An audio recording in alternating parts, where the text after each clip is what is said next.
Welcome, everyone, to the Lieber Society's program, International Humanitarian Law and Crisis. This is the sixth in a series which was begun in late October, within a month of the attack on Israel by Hamas on October 7th last year, and has continued. We have continued a robust and interesting discussion of international humanitarian law over 5 programs since then.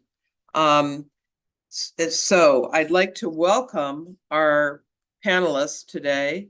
Sherry Krebs, chair of the Lieber Society, is a professor of law, an expert in international humanitarian law at the Deakin Law School. Omar Dajani is at the Global Center for Business and Development, the University of the Pacific.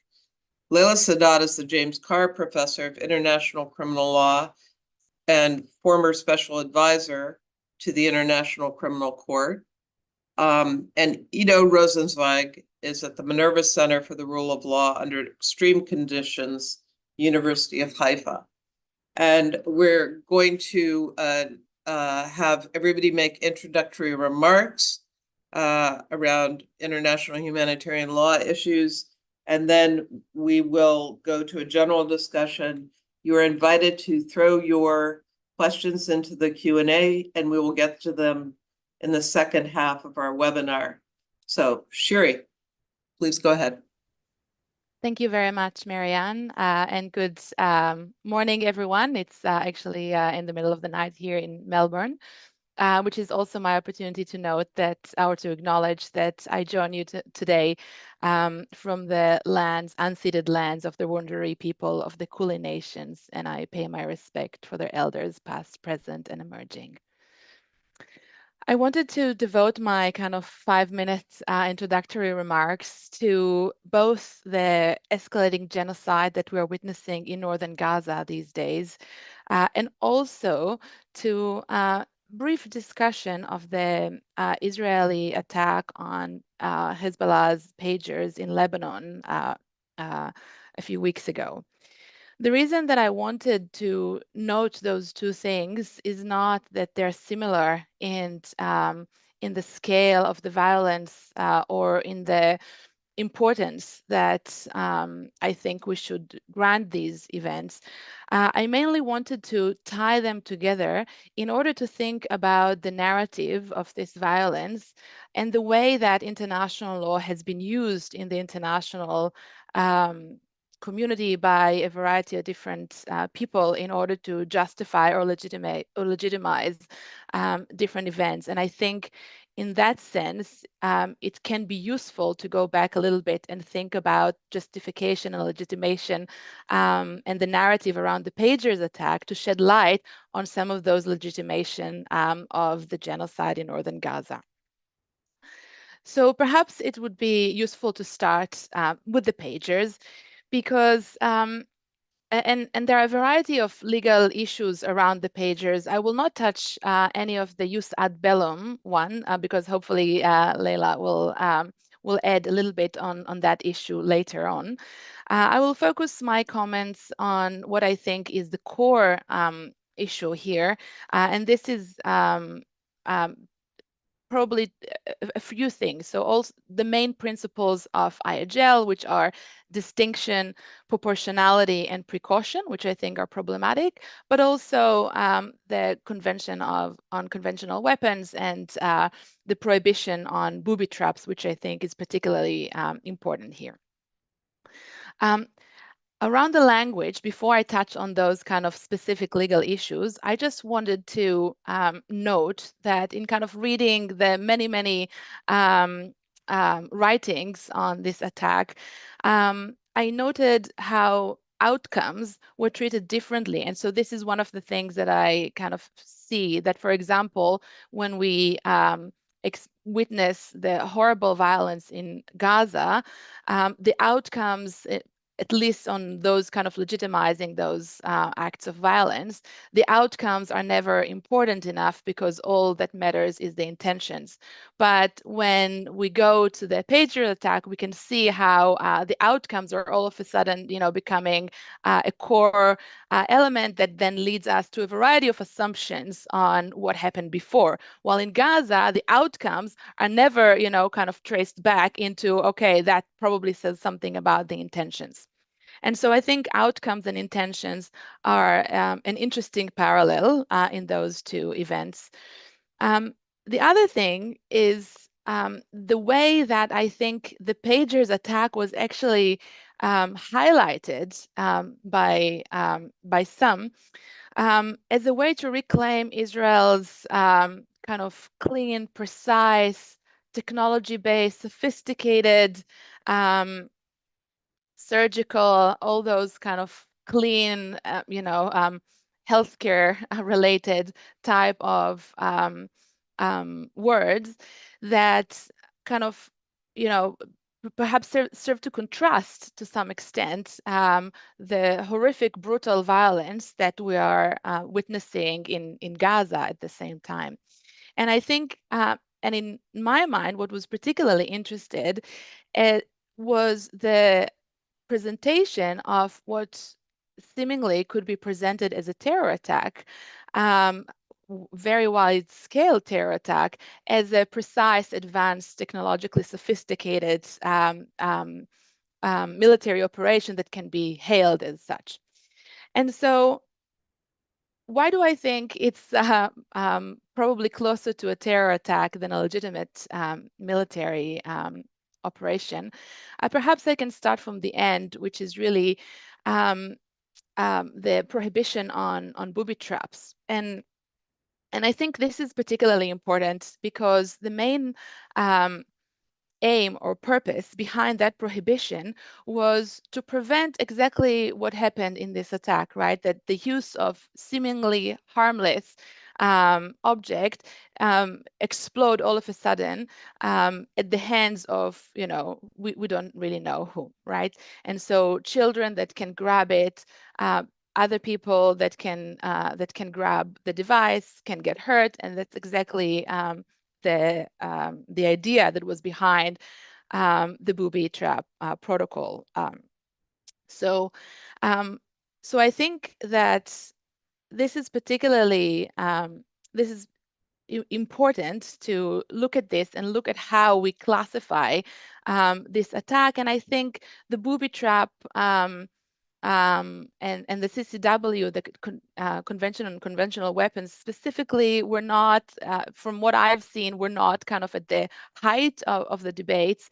And I think it's actually really important because if we look at it this way, as a booby trap, really what we see is a large-scale terror attack with, thousands of devices that all of a sudden explode. And I think even though the outcome seemed to some commentators proportionate or kind of low scale, I think that this is only because we tend to count only the people. But what about all the people that suffered mental injuries, not necessarily physical, but the fact that, in medical facilities, in the marketplace, in the street, all of a sudden thousands of devices explode, that causes damage way beyond the damage of those killed, without, of course, limiting the gravity of people that actually suffered physical injuries and death. But I think what I haven't really seen in some of that kind of in some of those debates is that gravity of a large scale terror attack. Going back to some of those core IHL principles, I also noted in the literature and some of the debates that ensued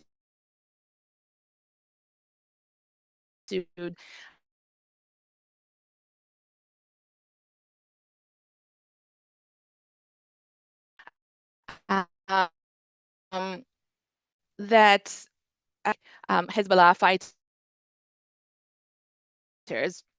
conveniently assumed to be, in the hands of, sorry, am I got a connection issue?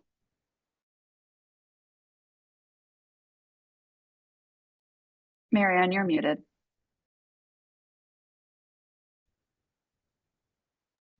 Sherry, sorry. Try Marianne, going can you off hear the me? video Okay, and just having audio. yes. Because Okay, so you're breaking up. Just turn off video. Yeah, try that. Okay. We can hear you. Okay. Good. Sure. So I'm not sure whether anything got cut, but I'm happy to return to any of the points. I was just continuing to the issue of the object of this attack, whether it was the pagers or the fighters. And I've seen, a variety of ways using both or alternatives in order to legitimize the attack. I think that, if the pagers were indeed we can agree perhaps that the pagers themselves could have been a legitimate military target, but obviously that would not then justify exploding them in open areas, in homes, in wherever they are. So I think it's quite clear to me that the object was not to disable those military objects. With I think with confidence we can say that this there were definitely alternatives that were less harmful to do that. And so we are left with the other option, which is that the target were the people holding those pagers. And here, I think, even though some of the discussion looked at the attack as one attack, with the explosions against, Hezbollah fighters, I think the discussion should really be each and every explosion on its own. If this is, if we want to really follow through with the principles of IAGL. And so here we had to consider each and every explosion and consider whether the target was indeed a military target. And I think because of the scale, it was clear that the principle of distinction was not applied in each and every case. As we can see, considering that, two children were also killed in this attack, and others that were not military fighters. So I think we have definitely a problem with the distinction, and for similar reasons, we have problems also with proportionality and precaution, considering that there was no real possibility to look at or to examine or to apply these principles to each and every attack.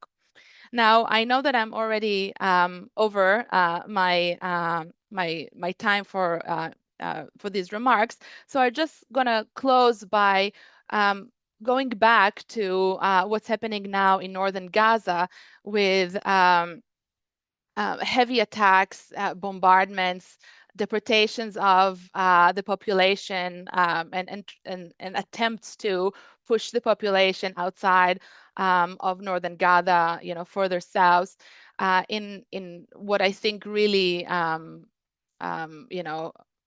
creates a horrific situation in Gaza that, in my mind, amounts to genocide. But whatever we want to call it, whether we want to call it crimes against humanity, crime of deportation, crime of starvation, there are a variety of different violations that we can note.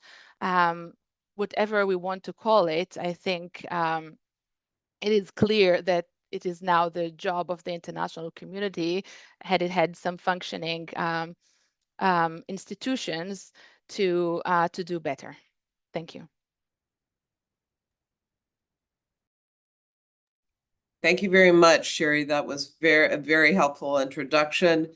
And let me remind the audience, please throw any questions for individual speakers of the panel generally into the Q&A. Omar, please go ahead.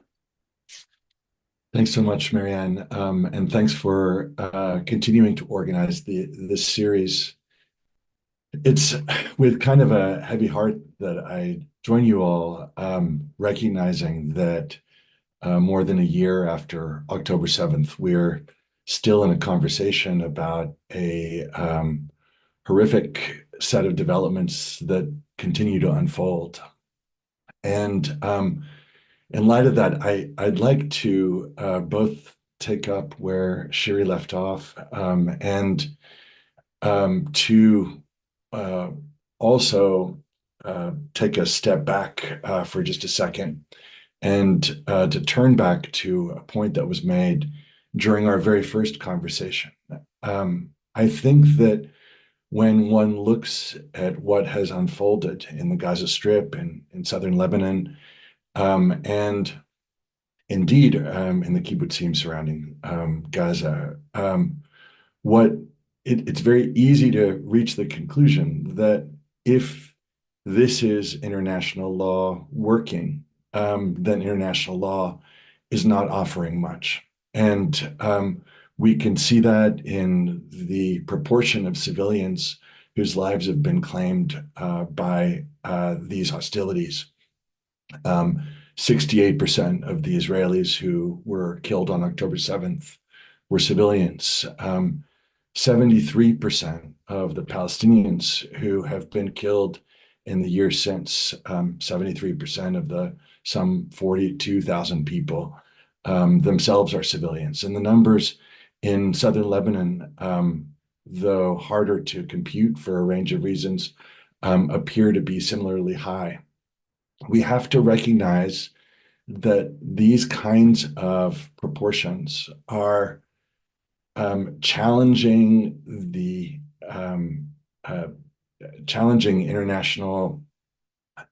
challenging the credibility and the legitimacy of international law, I think, in ways that are not unprecedented, but that I think in a scope that is unprecedented at this juncture. And I think that it obliges us to direct our attention back to accountability mechanisms. And I want to speak about those accountability mechanisms in just a second, and about some of the recent developments in that vein.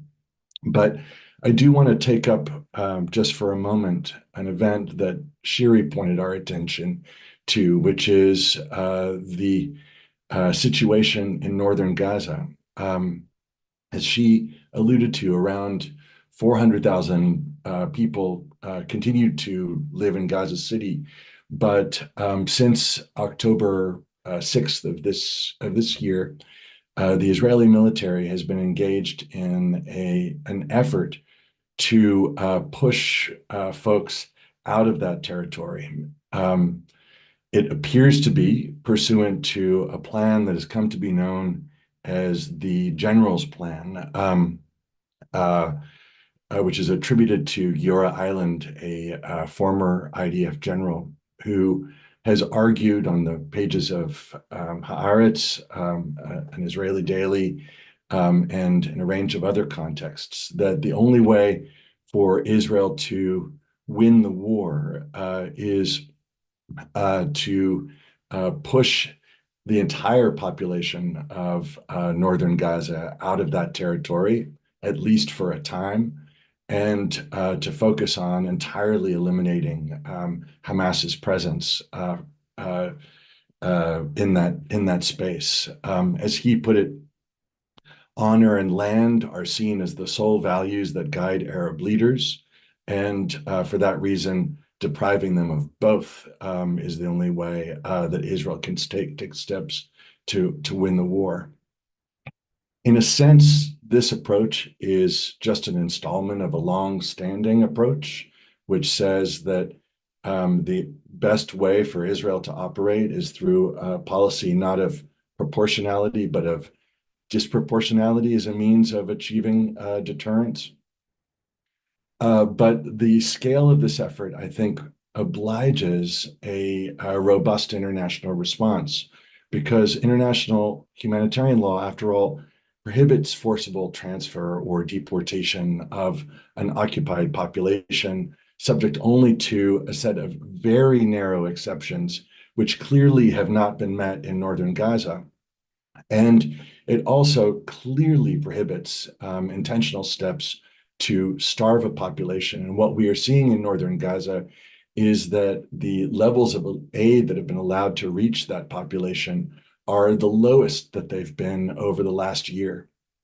And we've got to bear in mind that civilians maintain their protected status, as Human Rights Watch has reminded us, whether or not they heed evacuation orders that have been imposed by the military. And so a blanket assumption that those Palestinian civilians who remain in their homes in northern Gaza, contrary to military evacuation orders, cease to have the protection of humanitarian law is plainly false.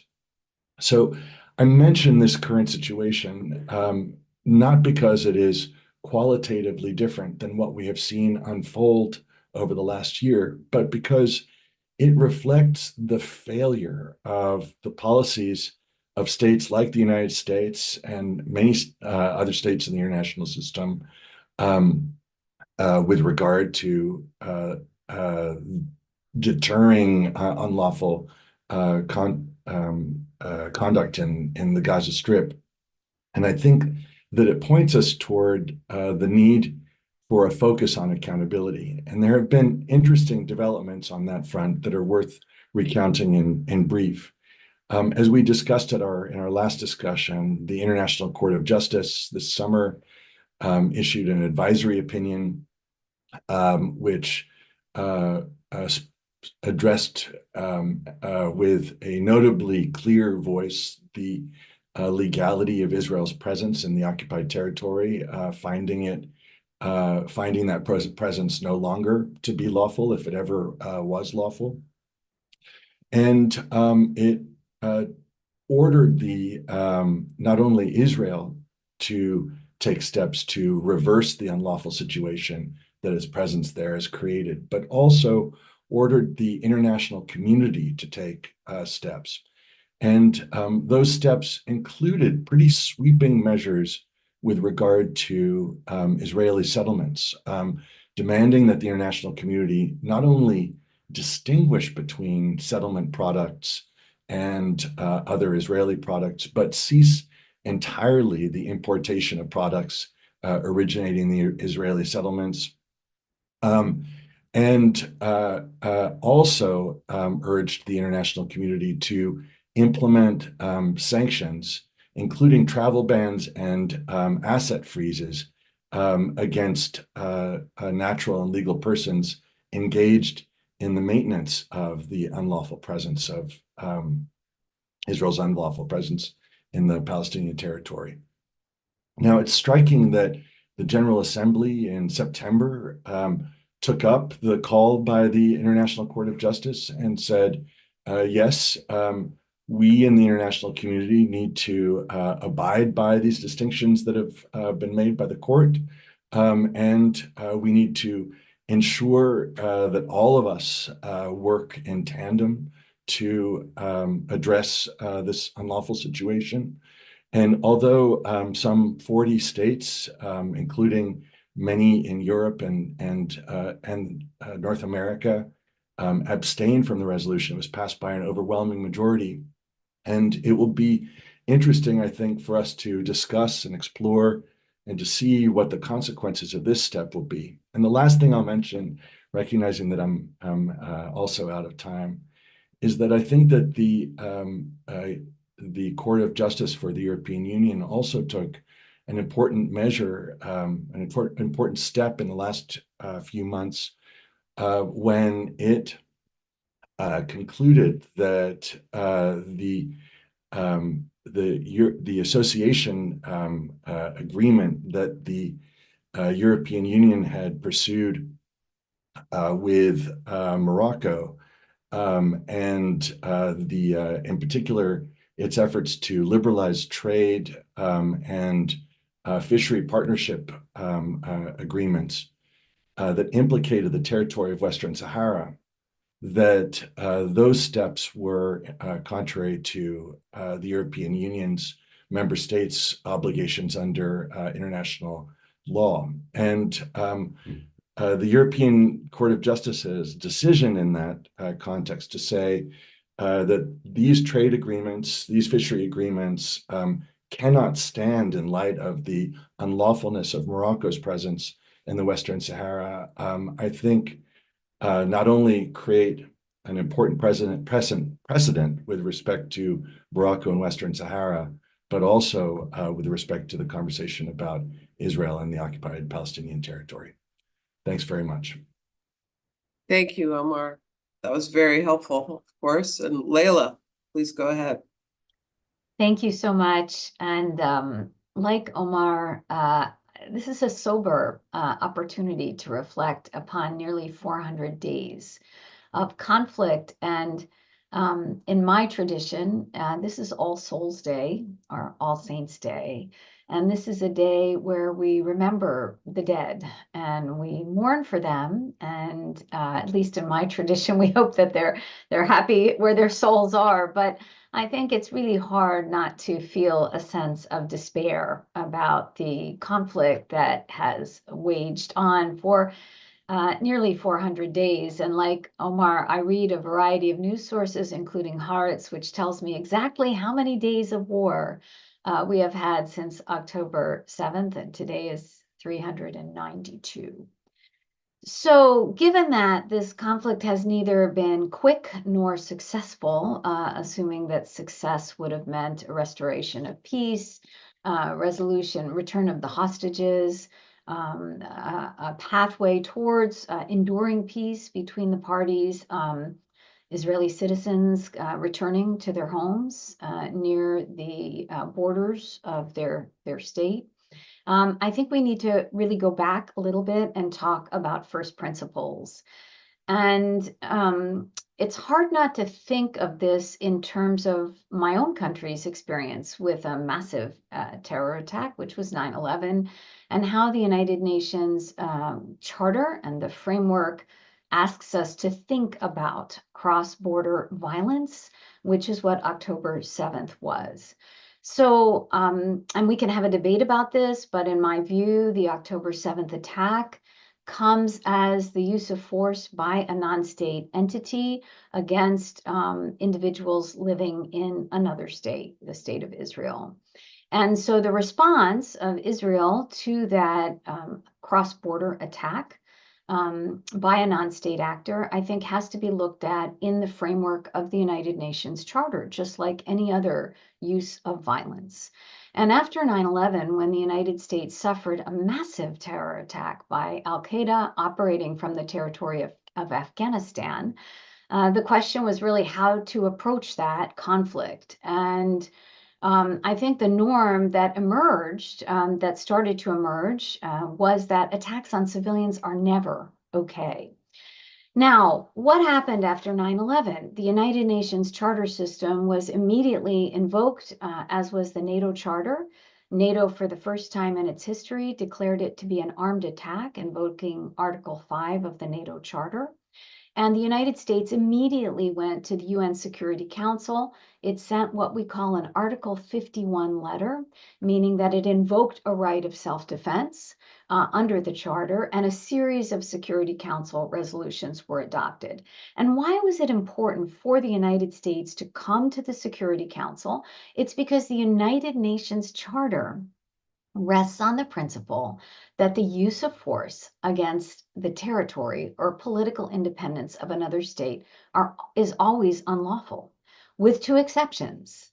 A Security Council authorized use of force, and there we have an example of that in the first Gulf War in Iraq in 1990, 1991. We actually had authorization for a then coalition of the willing, a broad coalition of states, to use all necessary means to repel Iraq's invasion of Kuwait.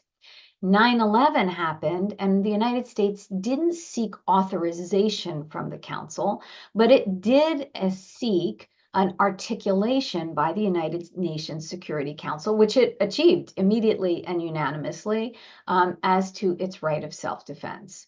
Now, Israel didn't do that after the October 7th attack. It did file a letter with the Council, but it never invoked Article 51. And of course, it never sought either authorization or articulation by the United Nations system of a right to self-defense. And commentators after 9/11 wrestled a little bit with what does the charter permit when you have a non-state actor attacking the territory of a state. Al-Qaeda was operating from Afghanistan, so the coalition that was formed to invade Afghanistan at the time was clearly going to be using force on the territory of a state that didn't itself perpetrate the attack. And so there were a variety of legal theories advanced. One was that Afghanistan was actually responsible for the attack in some way. But I think the theory that most sort of a consensus arrived about there is the opportunity to use force where a state has been the victim of a significant armed attack, that it's underway, or there must be clear and convincing evidence that more attacks are planned. And I think Israel could have invoked both. The target has to be responsible, Hamas, but the force has to be necessary for the purpose of defense and proportional to the injury threatened. And I think it's really, honestly, this last criteria that has been completely dishonored in the breach, because while one could expect a use of force, it should have been undertaken within the framework of the United Nations collective security system, and it should have been proportionate and necessary. Now we've seen, because this has spilled outside, and I think it's hard not to conclude, especially reading Israel's letter to the United Nations, that there was never an intention to really undertake its response to the October 7th attack within the framework of the United Nations charter system. And so I think what we're seeing is what happens when you don't respect the guidelines that were established in the wake of two devastating global conflicts. We're seeing the conflict escalating rather than getting better. We're seeing enormous tolls on the civilian populations. Omar's statistics are staggering in terms of the loss of life, and the fact that 75% approximately of the casualties are civilians in this war. Gaza has become a wasteland. The loss of culture, human life, the environmental damage and destruction, setting back other United Nations objectives like combating climate change. The effect of these conflicts, both in Ukraine and in Gaza, are horrific for the natural environment. And Israel, to be honest, appears to be less safe than ever. It's in turmoil. Thousands are still displaced inside Israel. And I think it's fair to say that it's suffering an enormous loss of international prestige. So the failure to really achieve what it wanted in Gaza, I think, has led it to now invade Lebanon. We've seen attacks on embassies in Syria, in residential neighborhoods. We're seeing a spread of the conflict to Iran. The Security Council has actually issued a framework resolution calling for a ceasefire. It did so last June, finally overcoming the US vetoes. And I think the key here is when Omar points and Shiri points to what we've seen in terms of the degradation of international humanitarian law, the methods used to conduct the war, whether it's exploding pagers, the use of artificial intelligence, a sort of skirting or nitpicking of the rules of humanitarian law that protect journalists, that protects hospitals, that protects schools, that protects religious sites, whether Christian or Muslim, or I think we're seeing a complete skirting of the United Nations Charter framework. And the result has been, unfortunately, predictable, which is escalating conflict, no prospect really of serious negotiations. Now we're looking at what I would constitute as a criminal lawyer, a criminal plan to ethnically cleanse an area. I think there needs to really be a serious effort to recast the language, as Sherry points out, relating to this conflict, to bring it back from the brink. And it has to be brought back into the charter framework. It has to be remembered that Article 2 of the United Nations Charter, which is the constitution for the entire legal order, Article 2 specifically requires states to solve their disputes using peaceful means. That's the presumption. The presumption isn't the war's going badly, so we need more war. The presumption is we need to go back to the table and engage in serious peace negotiations. And this is an old idea. It's an idea that goes all the way back to de Vattel and, the 18th century. It's codified in Article 2 of the United Nations Charter, which really makes the only exception to the use of violence, either Security Council authorization or self-defense. And at this point, I think in this ever increasing and vicious cycle of war, this is no longer really, I think, seriously characterized as a defensive military operation, which it could have been on October 8th, I think quite credibly. I think right now it is turning into what looks very much like a war of aggression. And I say that with great respect for the suffering of the Israeli people on October 7th, historically, but I also think we have to look at the reality of the situation, and the complete disregard for the guardrails and the Constitution in the UN Charter, I think, is leading us to an all-out regional and aggressive war, and the Security Council needs to get involved. And we can talk about some of the issues in the Q&A.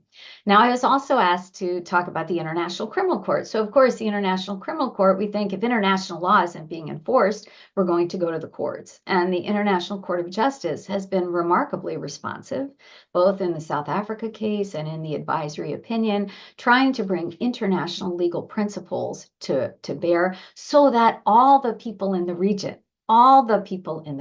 can live in peace and security.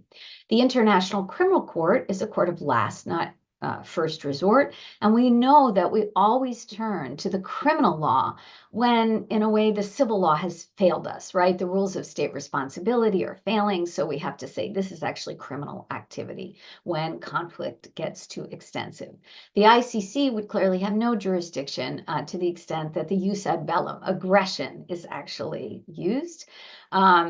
The ICC does have jurisdiction over the state of Palestine because the state of Palestine has ratified the International Criminal Court statute. And so that has been ongoing since 2014 when Palestine joined the court. And there was an express permission by the pretrial chamber, in a sense, saying there is jurisdiction in 2021. So one of the things we could have hoped for, and here I'll just keep it short, Marianne, because I know there's so much on the table here. One of the things that is sort of interesting to observe is at the International Criminal Court, we've seen a very different pathway forward in the Palestine situation than we saw in the Ukraine situation. So in the Ukraine situation, we saw when armed conflict broke out, when it really became a crisis, the prosecutor immediately began an investigation, invited states to refer, and arrest warrants were forthcoming, relatively quickly for ICC in ICC time.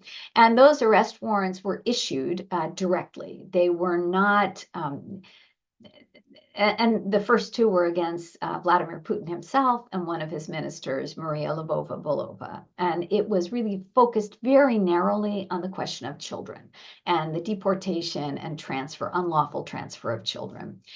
In the Palestine situation, and I should add 4 additional arrest warrants have been issued, very, very important warrants that really put international humanitarian law principles front and center. They look at the attacks on the electricity, the electrical grids, and they characterize them both as war crimes and crimes against humanity. Very important.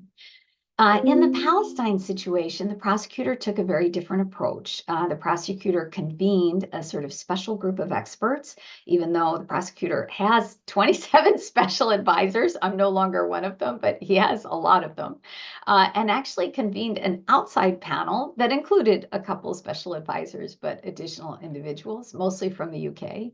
And actually made the application for the warrants public, and published at the same time not only that he was seeking warrants, 2 against Israeli high officials, 3 against Hamas leaders, but actually made the panel of experts report public as well.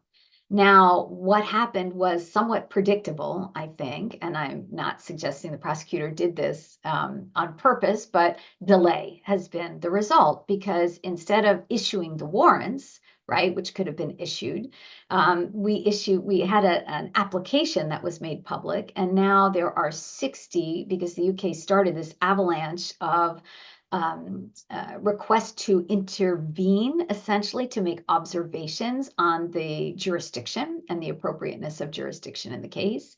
And so there are now 60 amicus, or whatever you want to call them, 60 interventions that have been made, including one by the State of Palestine, by the United Kingdom, by Norway, by a host of international lawyers, sort of debating the question that we thought had been settled in 2021 of the ICC's jurisdiction in the case. So that's one sort of messy thing. And to make it even messier, one of the judges of the pretrial chamber, who was, in fact, the presiding judge, has just left that pretrial chamber, citing personal reasons, and they've had to replace one of the 3 judges. So obviously sorting through those 60 submissions is going to take quite a bit of time. They focus basically on the effect of the Oslo Accords. In addition to that, Israel itself has now come forward with a submission, and I have to congratulate the state of Israel for actually using the machinery of the Rome Statute. When I teach the ICC statute, I tell my students that the ICC statute is not, the ICC is not a slow-moving court because the people at the court are making mistakes. It is a slow-moving court because states wanted it to be challenging to bring cases to the ICC. I wrote that in 2000 after the statute was adopted. The possibility for jurisdictional challenges, challenges on admissibility, and other procedural obstacles are laced throughout Articles 17, 18, and 19 of the Rome Statute. And as I predicted in 2000, the court could be tied up for years in litigation about admissibility and jurisdiction.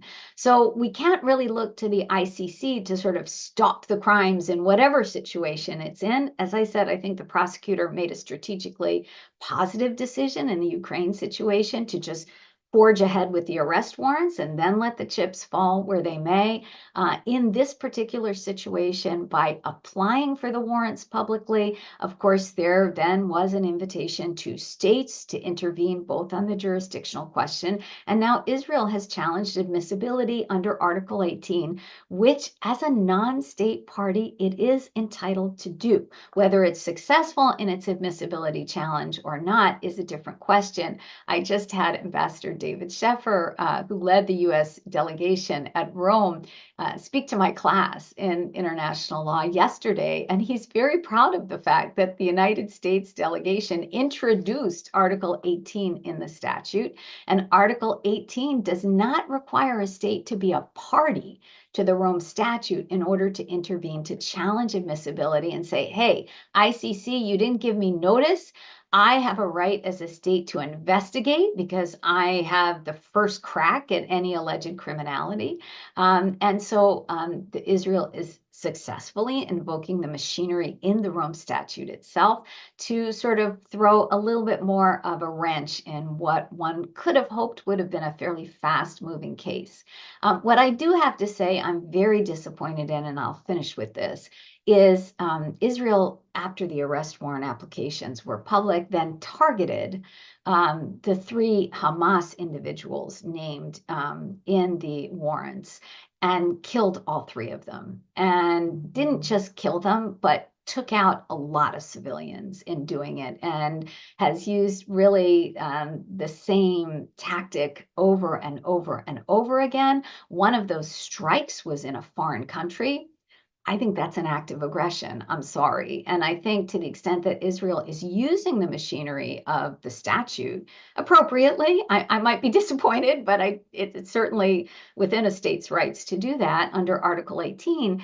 Israel should respect the International Criminal Court and should not target for death, particularly in foreign countries, particularly taking out civilians, the indictees of the court. Let the court decide the case. And it's really, really very disappointing. Those strikes against the 3 Hamas accused are deeply problematic, particularly since, is my last point, victims of the October 7th attack themselves went to The Hague and presented the prosecutor with nearly 1,000 pages of evidence, begging the ICC prosecutor to go forward with those prosecutions. And so those victims, in a sense, are denied their day in court to see actually those individuals. And using force rather than law, in my view, is just never the right idea. So I'll stop with that. Thank you. Thank you, Leila. You laid out a really complex situation there with Israel's relation, or any non-party to the ICC, their relationship with the International Criminal Court. Ido, please. Thank you, Marianne, and thank you all, dear panelists. I mean, it's the 6th meeting. I share the sentiment of we should not be talking about this conflict anymore. But since it is an ongoing one, I do enjoy these periodical meetings with this panel. I want to thank the organizer. I want to thank Marianne and the people behind the scenes, including James and Taylor, who are helping us to actually conduct these events. Since the last time we met, there have been significant developments in this area, actually escalations, as was mentioned by Leila, Omar, and Shiri. We now have a ground operation of Israel in the territory of Lebanon. Exchange of attacks have been going on between Israel and Iran, and things have definitely escalated in that sense. And then in my opening points, I want to address I think 3 main points. One is the notion of the ad bellum from a little bit different perspective than Leila presented. The second one relates also to the ICC. And the third one relates to Gaza. And I think my last Gaza point will be very much in line with what everything has been said here about what seems to be a very problematic approach by the government of Israel, or at least allegedly. With regard to the developments, I think regardless of the developments of the ground approach and what happens in Gaza and Israel versus Iran, the legal framework has remained the same. We still have an armed conflict. We still have non-international armed conflicts going on between Israel and Hezbollah. We have an international conflict going on between Israel and Hamas.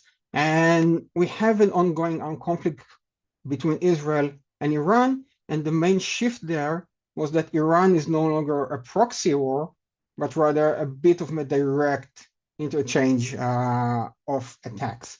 But from that perspective, we're still in the same place. And therefore, when you're thinking about jus ad bellum considerations, we have to look at it from 2 different perspectives.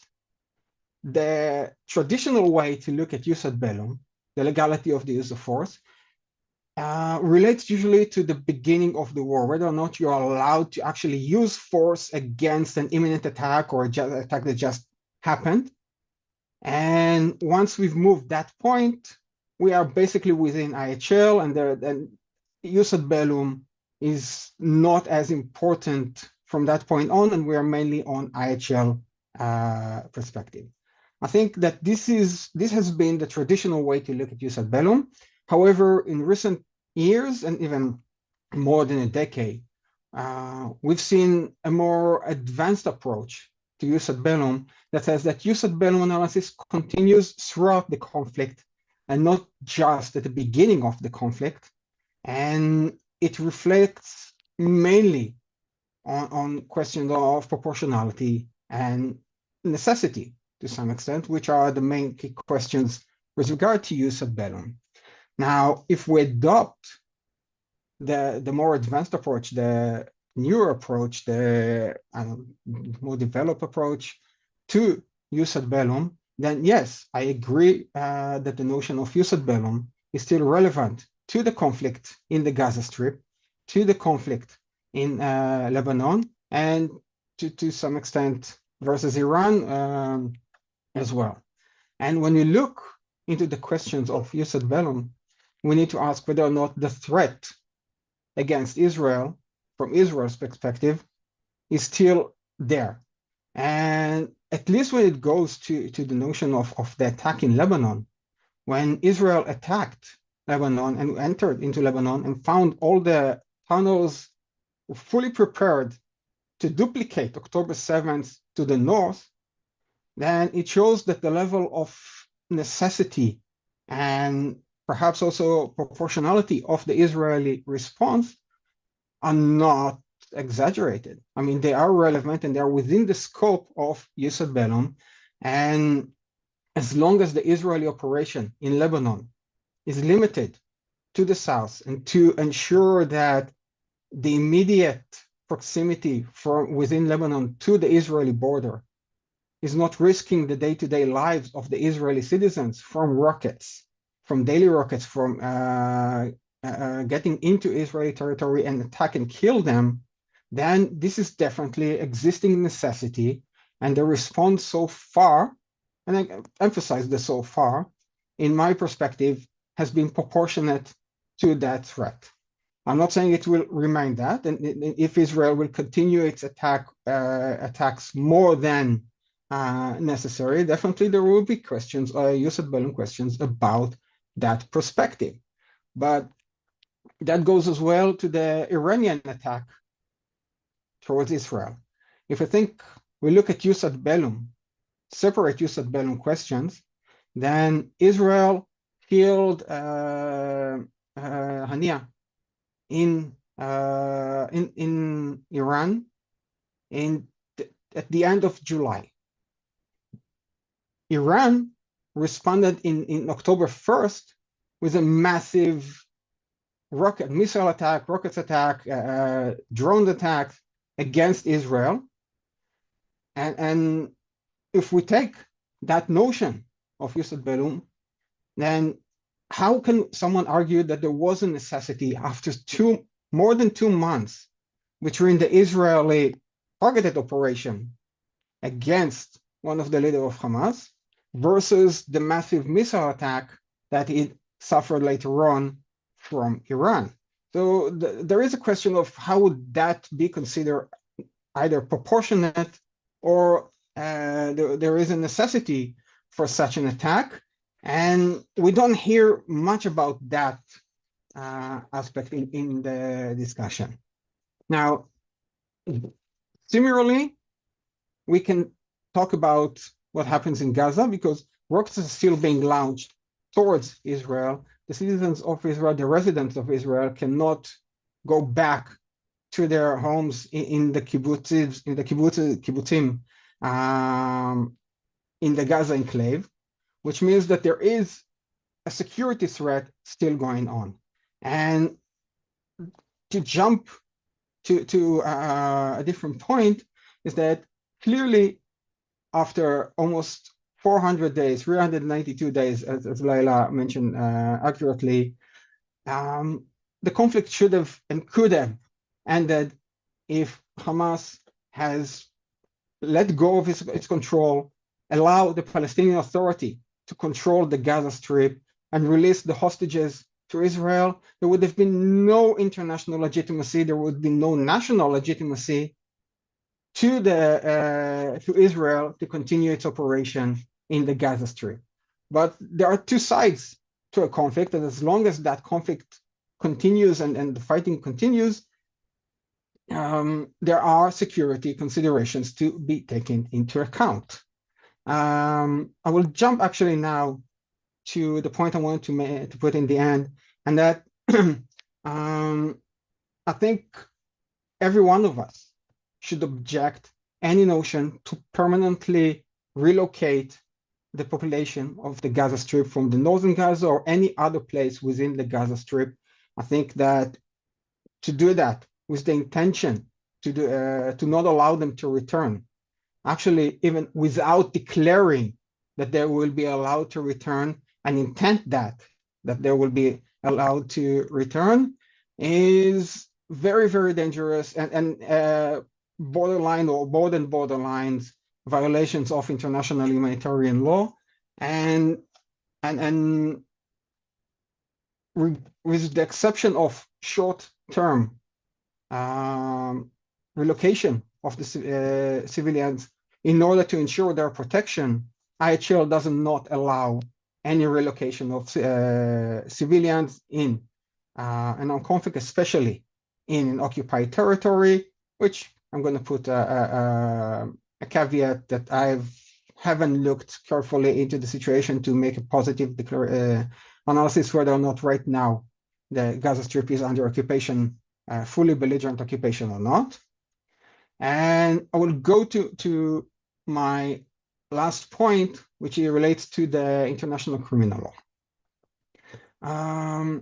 When everything started, my argument, I think I even said that in the previous panel, is that the entire current process in the ICC versus Israel in the context of the Israeli-Palestinian conflict or the Israeli-Hamas conflict is completely ineffective.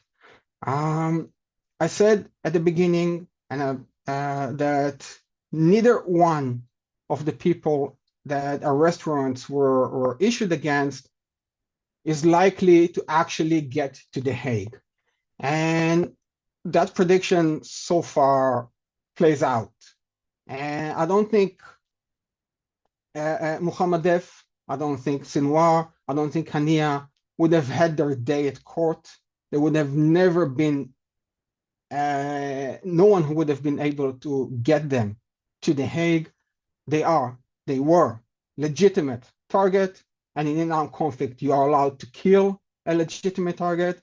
By the way, unlike Hania and Def, which was a targeted killing, an identified killing, Sinwar wasn't an identified killing.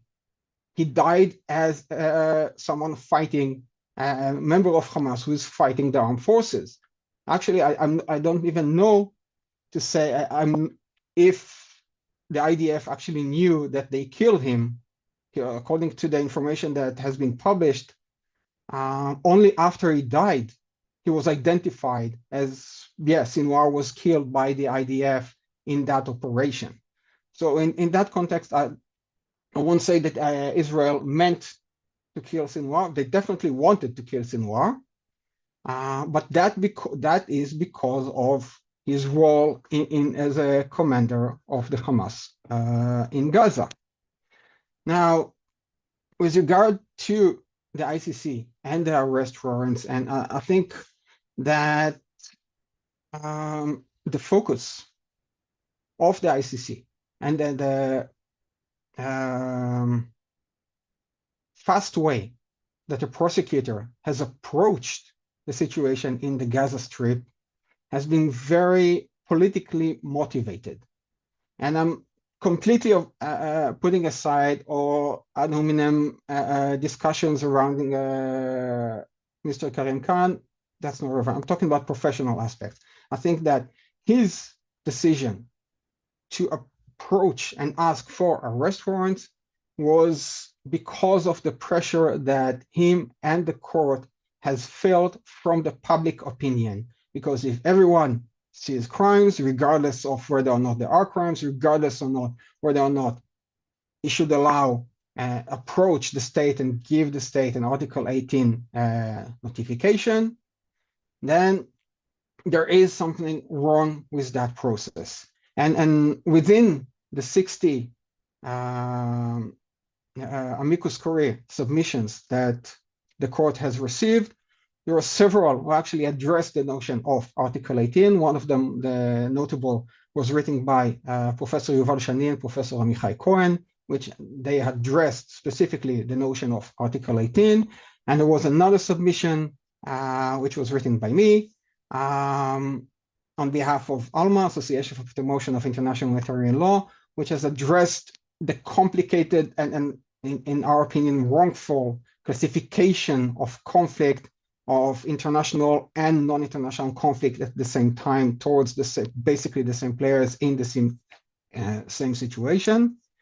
And my very last comment, and then maybe I will address some of the later on in the Q&A or in the discussion to some of the other claims that were made by Shiri and Omar. But my last comment is that we're looking a little bit too much into international law for solutions. International law is a legal framework. It's not a solution to a problem, but rather a set of rules that we need to follow and you need to address in the appropriate situation. Placing hope on this legal framework, when we've seen in recent year that this is a tool that can be used in accordance to one's position. I've hardly seen any legal experts, and there have been a lot of them, who have stated their position in October about the analysis of the situation and are presenting October 2023 and are presenting a different position right now. Most of the legal experts, I'm not saying everyone, but most of the legal experts use the legal tool to express their own position. And I'm not excluding myself out of it as well. And when we look in, when we have an actual genuine look at how people use international law to express their position, whatever their position might be, we need to step back and say, okay, international law is not a solution, it's a tool, and we cannot place our hope on this tool to solve any of the conflicts that we are currently expressing. We need to find a solution that will actually resolve the situation on the ground and find a peaceful solution that everyone would be able to live living together. Well, world peace is a very good aspiration. We're not there, but we want to live together, to be able to live right now peacefully, and hopefully this will step by step will lead to a better future in this region. Thank you. Thank you, Ido. Well, there's certainly some differences of opinion, let's put it that way, on the panel, especially with respect to the effectiveness of the ICC, international law, the role of state sovereignty, you name it, targeted killing, we could pick any one of them. So first, I'd like to invite the panelists, if they want to take, and I want to remind the audience, please throw your questions into the chat. We would very much welcome them. Panelists would very much welcome them. And I see a question. I'm now going to introduce our law intern, Ann Harper, who is going to read us the first question. Ann is a student at Cardozo. Hi, thank you, Marianne. Okay, question number one. In general, is the term collateral damage a legal concept, particularly in IHL? Let's just go with that for the moment. And that's okay. Certainly Shiri might wanna jump in there. Sure, no problem. Yes. So collateral damage refers to is an IHL concept, and is the way to operationalize the principle of proportionality, basically that requires the operating military to balance or to decide whether the anticipated military gain from a particular operation is proportionate to the anticipated collateral damage. And here, collateral damage in this sense is ultimately the principle or the way in which IHL legitimizes the intentional targeting of civilians. So here, in intentional, I mean the civilians that are collateral damage are not the target of the operation, but when an operation is being designed and it is clear that civilians will get killed as collateral damage, meaning they're not the target, but they're there and will be killed too, then that killing is legitimized by international humanitarian law as long as it's not excessive in comparison to the anticipated military damage. And obviously, because this is all not the outcomes, but just the intention or what we anticipate before the operation, then ultimately it legitimates or legitimizes, ultimately operations that kill significant amount of civilians. So I written on this concept, and I actually think that it's one of the many weaknesses, but a core weakness of international humanitarian law.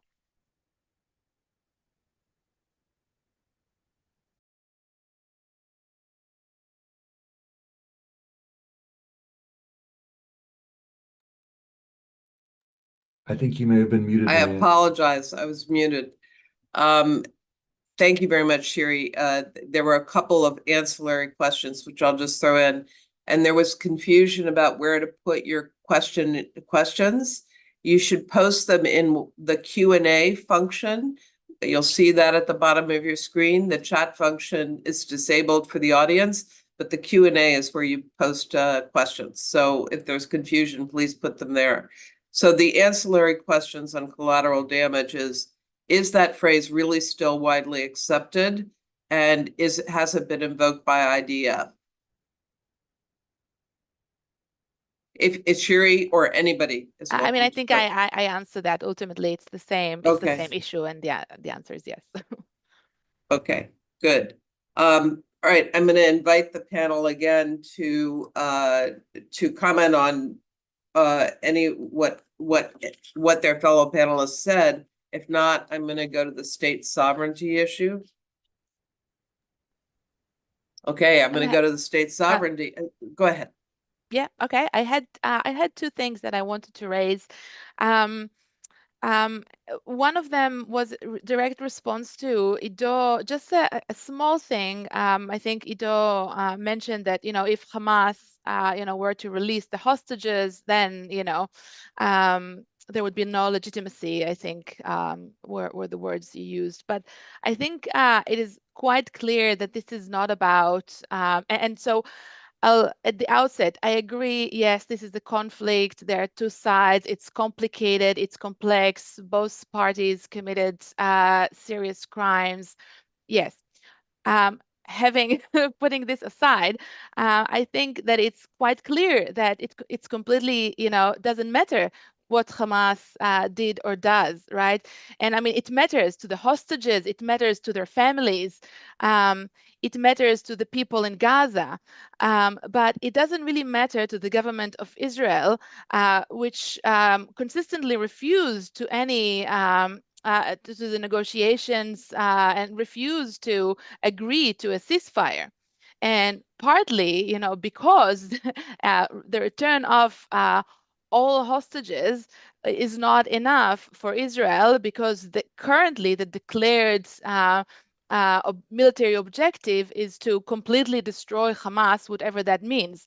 And so I think that the jargon or the pretense, as if this was in the hands of Hamas. I mean, there is, I think, nothing really that Hamas could have done in that sense. I think beyond completely laying all weapons, leaving Gaza. I mean not leaving, but going to the Israeli forces. And so it's really not about the hostages, which I think is extremely, extremely tragic and disappointing. especially considering the direct killing in which Israel, as part of its fight against Hamas, is also willing to sacrifice Israeli hostages. The other comment that I wanted to make is on the use of the word relocation, which I'm sorry, it triggered me as someone who relocated several times in her life. And I think this is absolutely not a word that we can use in the context of Gaza. The people of northern Gaza are not being relocated, not temporarily or not at all. And when we're moving masses of population during, massive violence, we have to ask the question before, we ask the legalistic things of, well, is this temporary? Is this not? Are they allowed to come back? What are we saying? We have to ask, where are they supposed to go? Are their path to wherever that is protected from violence? Do they have any food or shelter or medicine or clean water as they're supposed to go between, in this desolation? And so I think, using that, sort of, I don't know, kind of moderate language around, it may, or it's bordering, or it's something. I mean, I don't understand what can be clearer. I really don't. Thank you very much, Sherry. I'm going to skip, and I'm going to skip down to one of the questions. Well, if I may, Sorry, Marianne. yes, go ahead. I think I don't disagree with what Sherry is saying, but I think that jumping to ethnic cleansing is a mirror situation of the same issue. Jumping into the conclusion that there is a violation of ethnic cleansing, when if the deportation or mass movement or whatever you want to title it, I don't think my vocabulary is strong enough in order to give always the perfect one. As long as it's temporary and it's meant to save more civilians than harming them, this is not against the rules of international humanitarian law, and even more so. I think that Omar Dajani has said since our first session that there is also the spirit of the humanitarian spirit of international humanitarian law, the humanitarian aspect of international humanitarian law. And if the operations are not illegal and they are meant to save civilians more than to harm civilians, I think that this is within that. Again, as I said before, if the purpose is different, if we are talking about deportation of the civilian population, this is completely prohibited, a violation, and probably also a war crime. But we cannot jump to the conclusions that we are choosing to see. We need to justify, and we need to look at the entire picture. And within, similarly, Shiri, your analysis of the pagers attack. One could easily say that the pagers, as you mentioned, the pagers were the target. And let me add another layer. The pager attack was connected to the ground attack, and it was meant to disable the internal communication layers network of Hezbollah prior to a significant move by the Israeli forces. This is another way to look at it. Not necessarily one is right and the other one is wrong. Could be the pagers were the target. Could be that Israel, as you've mentioned, there are different ways to analyze it. But if you look at the pagers, the attacks against the pagers, and not as booby trap, but rather than an operation meant to disable the communication network of Hezbollah, it definitely changes the entire analysis of that attack. So it really matters how you look at things and in which context and perspective you look at it. Thank you very much, Ido. Leila. Thank you. I want to respond to that a little bit by taking up one of the questions in the chat. And I totally agree with Ido that there are security concerns, right? I don't think any of that of us can see the October 7th attack and not see that there are legitimate security concerns that are ongoing.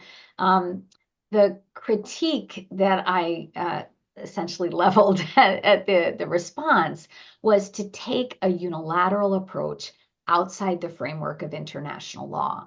International law is not going to be used to, quote, solve the problems. What it does is it provides guardrails and a framework that we can join together with a shared understanding of the rules. Israel and its neighbors, the United States and its neighbors, right? We can come together around a core set of guiding principles that together allow us to see a path forward. And my critique, if you like, looking just at the behavior, right, even within the Security Council framework of deciding not to go to the Council to get a resolution with respect to this conflict, to bring it inside the United Nations Charter framework, is that it is operating completely outside the Charter framework. That's how I see it. I think it's Israel's decision to do that is leading to some really terrible consequences, and it's not making that country that decided to do that safer, right? The war has been expanding, not contracting. It wasn't fast, it's long. And so it's hard not to see that as a departure from the shared understandings that the community of states have about the norms and content of international law. There's a question in the chat about Palestine's status as a state. My view is it is absolutely a state with 149 states that recognize it. I have no issue. I read Ido's very excellent submission to the ICC. I disagree with it. I've published my own perspective on that. It sits in the General Assembly, and Israel, in my view, should welcome that because then it has a true equal partner. The General Assembly voted a resolution on Palestinian self-determination, which is an erga omnes obligation, right? It's a jus cogens norm. It's a key issue. All peoples have a right of self-determination. And it was 172-4. Israel voted against that. And so when, Ido, I don't disagree with you that as an international criminal lawyer, I never jump to conclusions about intentionality and criminality, but it is hard not to see a pattern over the past nearly 400 days that looks very much like the kind of ethnic cleansing we saw in the former Yugoslavia, and that is being articulated at the highest levels of the Israeli government. Prime Minister Netanyahu said he will never accept the existence of a Palestinian state. Israel votes against self-determination. The people are relocated, but there's no security there. And Georg Nolte of the International Court of Justice actually asked Israel to speak to that in the South Africa versus Israel case on the provisional measures, and said, but what security are you providing for the displaced people when we look to the humanitarian crisis? And they were unable to satisfy even what I would have said was a friendly judge, right, as to the safety, security, health systems, water, and now the attack on UNRWA. It's just never ending. And so my plea really is to come back within the United Nations framework, to accept that yes, that means there will be limits on available options, but that was the choice that states made in 1945, is take violence off the table as an instrument of national policy. That is what the Kellogg-Briand Pact says. That's what Article 2.4 of the Charter says states have options that are no longer available to them to solve their international disputes. And I admit there are security issues, but this kind of never-ending cycle of violence is unlikely to resolve them as a practical matter, and it's completely outside the framework agreed to by the community of nations. Thank you very much, Leila. And Omar, maybe you want to both respond and turn it into your concluding remarks. Sure. Thanks so much, Marianne. And I'll be super brief because unfortunately I have to run to another panel in just a moment. I would like to underline and put exclamation points beside everything that Leila just said. And I would just add two things, maybe to the points she made. The first, in regard to one of the questions that was raised in the Q&A, I do think that we need to pay attention to the fact that while Palestine is a recognized state, it is also occupied territory, and that creates an array of particular obligations within the framework of international humanitarian law and also some constraints. And so the International Court of Justice has said that how we think about self-defense in relation to an armed attack shifts when we're talking about an attack that emerges from territory that is occupied. Similarly, when we think about what Israel's obligations are to the civilian population in the West Bank and in the Gaza Strip, those are also defined by the fact that this is occupied territory. And then finally, and maybe most importantly, when we bear in mind the fact that a military occupation that stretches more than a half century represents a denial of Palestinians' right to self-determination. That is another way in which the status of the West Bank and Gaza Strip as occupied territory is germane to what we are grappling with, because it points to one of the continuing sources of conflict in this moment, that there is a denial of freedom for more than half a century. And unless that's remedied, none of the steps that are taken to eliminate Hamas or address Palestinian resistance in other ways will be successful. The very last thing I'll say is that I agree with Ido that international law does not offer all of the answers. But I think to the point Leila was making, it offers a framework. And if we use that framework, it can help not only to prevent us from taking steps that will make it far harder to resolve the conflict in the future, whether it's completely devastating a civilian area or planting hatred in the hearts of the people who live there, or it's building civilian settlements in occupied territory in violation of law in ways that we saw in the 1940s only made it harder ultimately to come to a peaceful conclusion.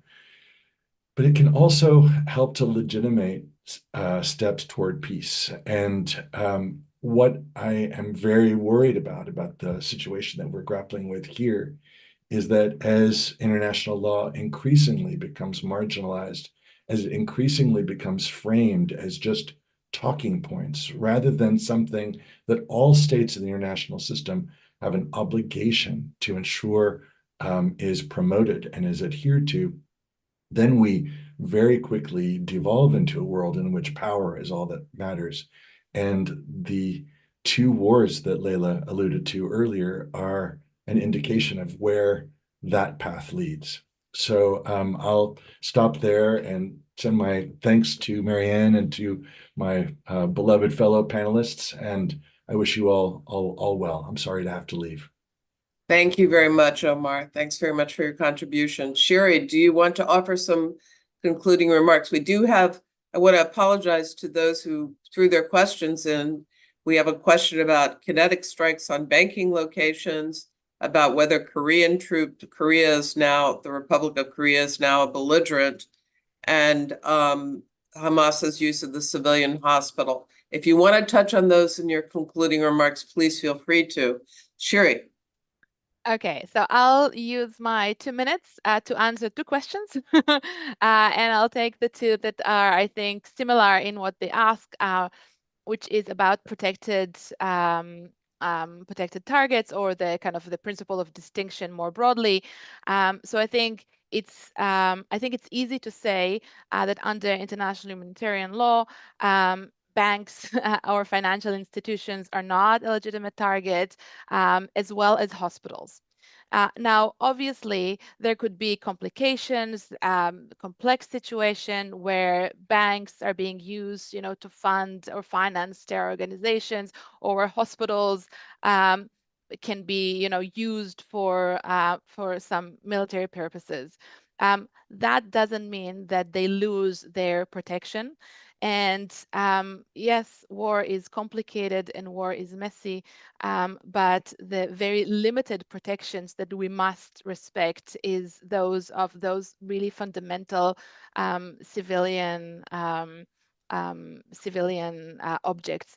And so I think even though it's clearly a violation to use those civilian objects for military purposes, right? That's a violation on its own, but there is no reciprocity in IHL in that sense. So the fact that one party violates the does not mean that then you can kill whoever kind of third parties that are happen to be there as well.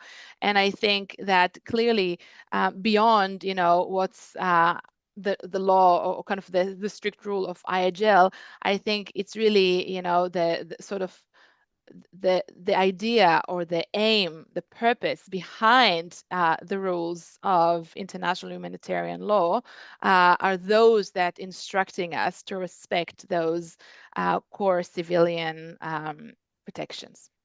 Thanks. Thank you very much, Sherry. Leila. Thank you so much. Like Sherry, I think I'm going to respond a little bit to the questions because I think the questions are really important. And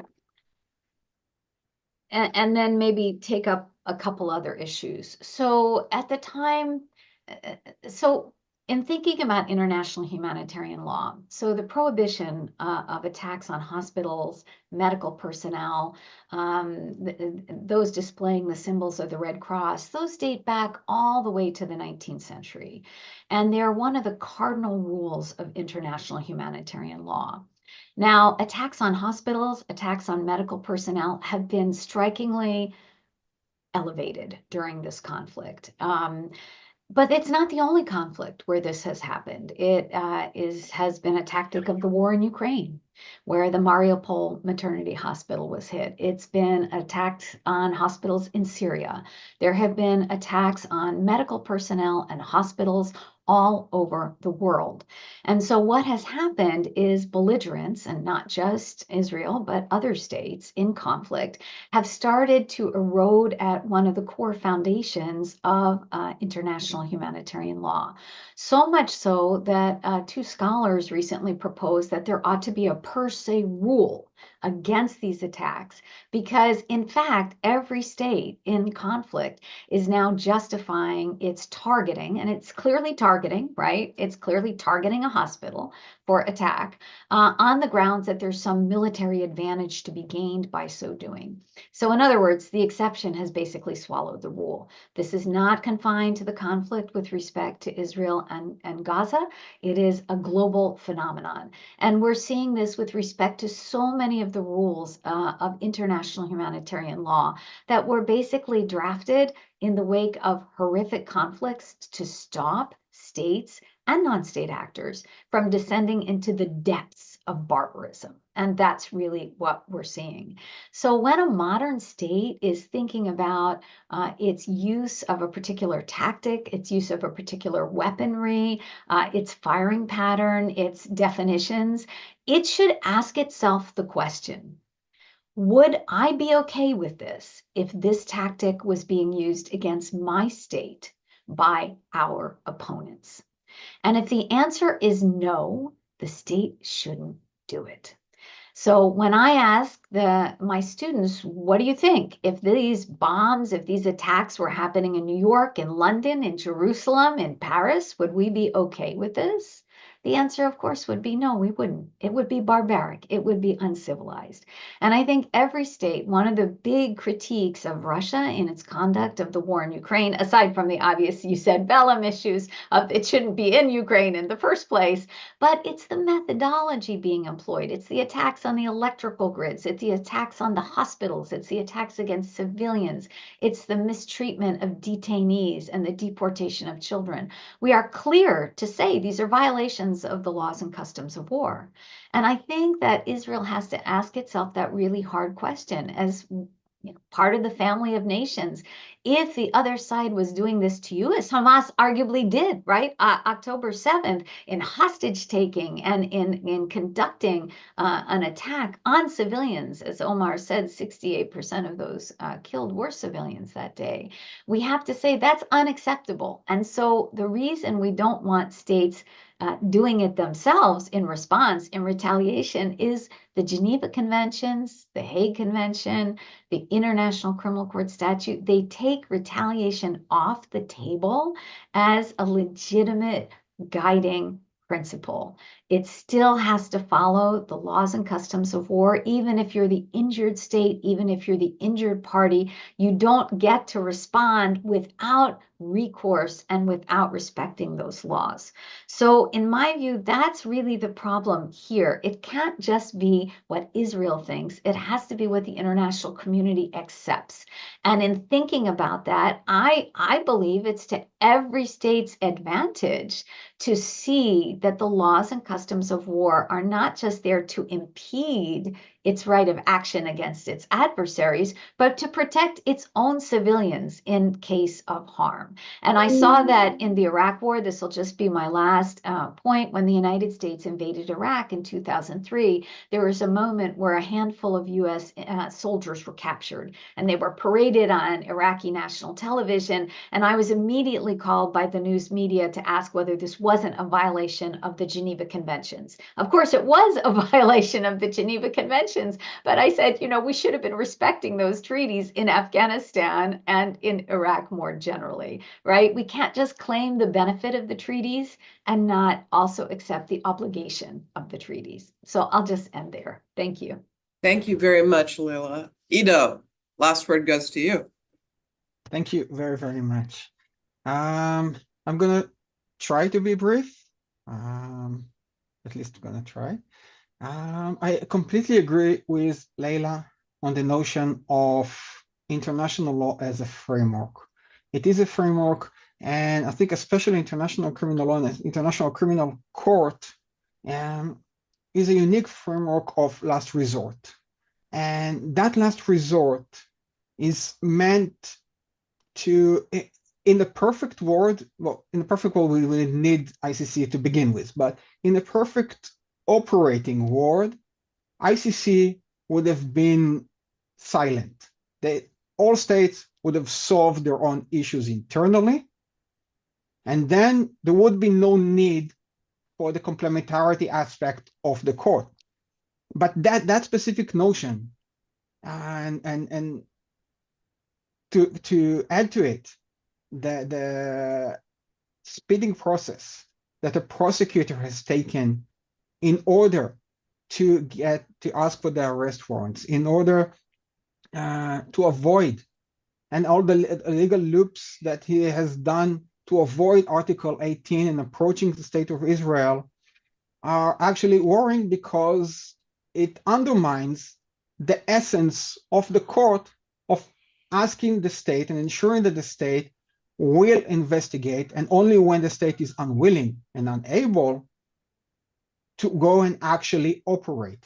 I think that the prosecutor has jumped that process and used some technicalities of, we gave them in 2021 some notification, and somehow that notification of 2021 is still applicable in 2023 or 2024, when the situation on the ground is completely different. And in past experiences, the court has actually issued new Article 18 submissions and called it situation 1 and situation 2, etc. So that modus operandi of the prosecutor, for me, completely undermines the entire idea and the entire framework of the International Criminal Court.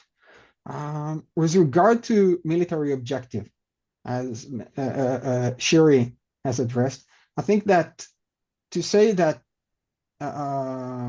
banks and hospitals are clearly not legitimate target is a little bit jumping out of the analysis of the law. Now, with regard to banks, it is an interesting developing question because the US actually operated against ISIS banks, and I think also against Al-Qaeda in Afghanistan. So there is some state experience actually operating against financial institutions. And regardless, with banks and hospitals have a special protection. There's no doubt about that.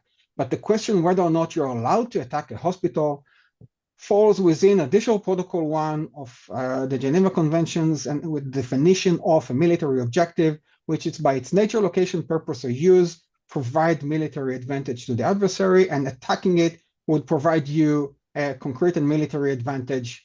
Destruction or attacking it would provide you. So if these two tests are being fulfilled, the financial institution would be considered a military object, and the hospital would be considered a military object. The special protection of a hospital is that you are never, ever allowed to attack a hospital without providing a preliminary advance warning, an effective advance warning, and give enough time for the adversary either to stop using the hospital or allow to evacuate all the personnel and patients and hopefully equipment from the hospital. Now, if you look at the actual situation on the ground, from what I know, and actually looked very thoroughly into that during the operations, IDF did not airbomb the hospitals, but rather sent ground troops into the hospitals in order to minimize the damage to the hospital after giving a very, very long advance warning. And to my best knowledge, in those operations within the hospitals, no personnel and no patients were harmed, but rather attacks took place against the Hamas operatives and Palestinian Jihad, Islamic Jihad in Gaza that were present in the hospitals. And this is very important, again, not to make shortcuts and say, well, hospitals especially have a special protection. Of course they do. But also IHL allows to attack a military objective. If a hospital is being misused, then it loses some of the protections. And lastly, really lastly and really shortly, Leila, you said that whenever you need to analyze the situation, put a mirror against it and think whether or not it would be against you. Well, we are under attack, constantly under attack. The entire north of Israel has been evacuated, relocated, deported, choose whatever vocabulary word you want. The south of Israel, the Gaza enclave, has been also evacuated. And, you know, next week, the new academic year starts in Israel. And at the University of Haifa, where I work, we won't start the academic year in person. We're going to start it in Zoom because Haifa is under attack, is under a constant attack. And it's impossible to ask the students to go to university. So yeah, the situation is very ongoing and very difficult and very complicated.